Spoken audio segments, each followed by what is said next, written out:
Hey, what's up guys, welcome back to another Dark and Darker video.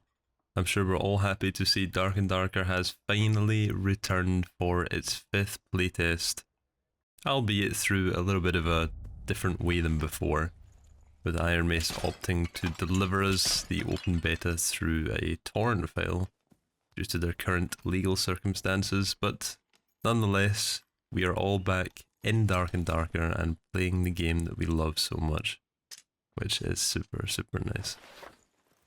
As tradition, I started off my playtest with one of the silliest runs on the new Ruins map, which I thought I'd share with you guys here. It was a whole lot of fun.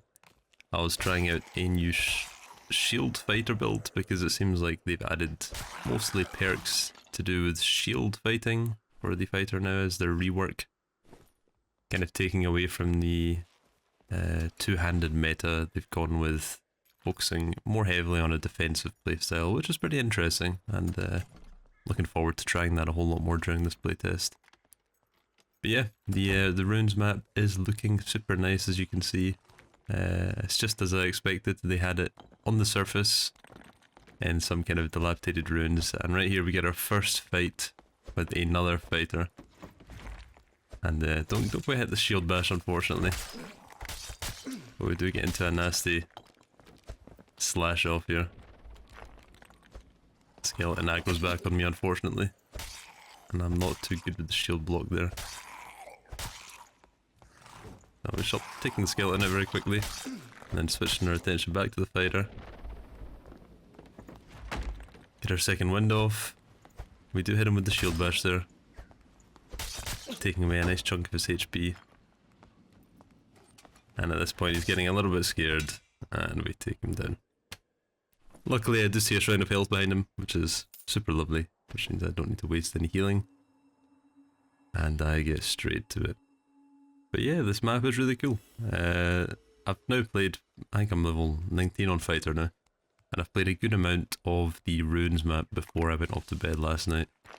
And it is, honestly, it's really cool. It's a really fun map.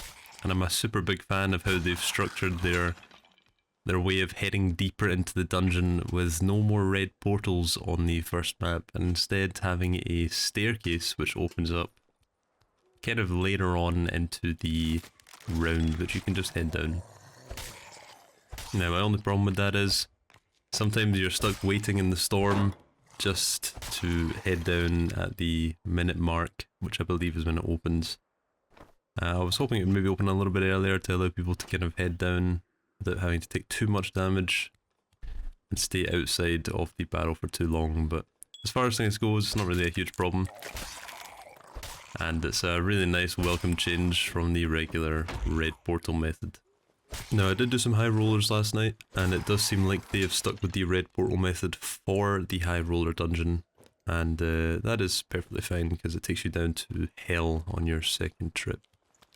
But yeah, it seems like a bit more of an easy approach for players starting off in the ruins, with much easier enemies, pretty nice loot for starting out, and a nice easy way to head down into the second layer of the dungeon, which is by no means easy. The second layer is very difficult, actually. More difficult than the layer which we had in the previous playtest, which is pretty nice actually. I do enjoy higher difficulty. But I did find myself dying to AI a couple of times in silly circumstances, like getting stuck in corners and things. But yeah, that's just part of the Dark and Darker experience, I suppose. But yeah, look at this. Really a beautiful map. What I'm loving about Ruins is the fact that it has a lot of elevation actually. It's not so much of a horizontal map, and it has a lot of verticality to it, which is super cool.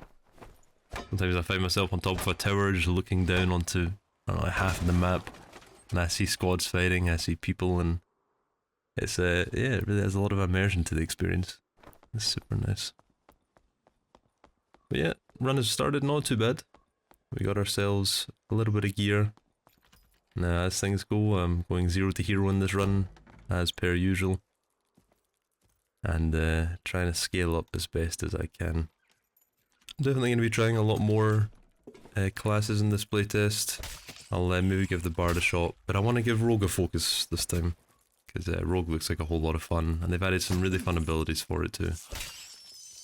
And as far as the shield meta goes for the fighter, I'm a little bit torn on it at the moment. It's kind of what I wanted, you know. In the last playtest I was hoping that shields would have more impact, because in the previous playtest shields were pretty much useless, because, you know, if you block an attack, your attack animation was the same speed after the blocking animation, which pretty much made it completely useless and futile to use a shield. But they do have perks now which gives you additional attack speed after you have made a successful block, which can allow you to play this build where you block and then get a quick attack in afterwards, which is nice.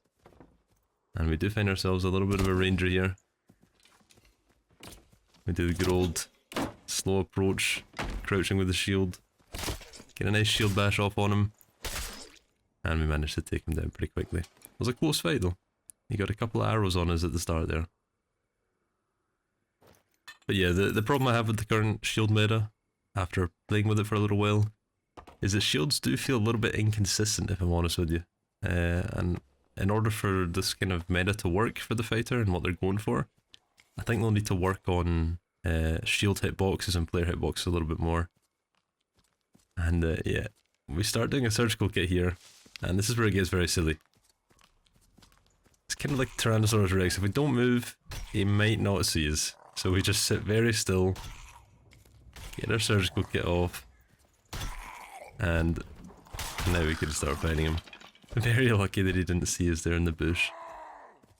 A barbarian comes in to get that first initial block. However, he doesn't manage to hit us. Shut the door and let them juke it out for a bit. And we come back around, reposition. Just being wary of the fact that they can look around through that door, so keeping an eye on it just now. I do see more people coming in on the right side here. The circle's getting a bit smaller. And yeah, the ruins gets a bit crazy later on. I feel like there's not many portals, and there's a whole lot of people. And I find a ranger here, and his companions start approaching, and we get a nice shield bash off on the fighter.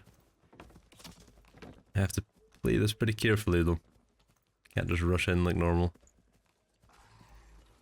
So we head back, we see the cleric. We do take a couple of arrows to the back heading up the stairs here, which does suck.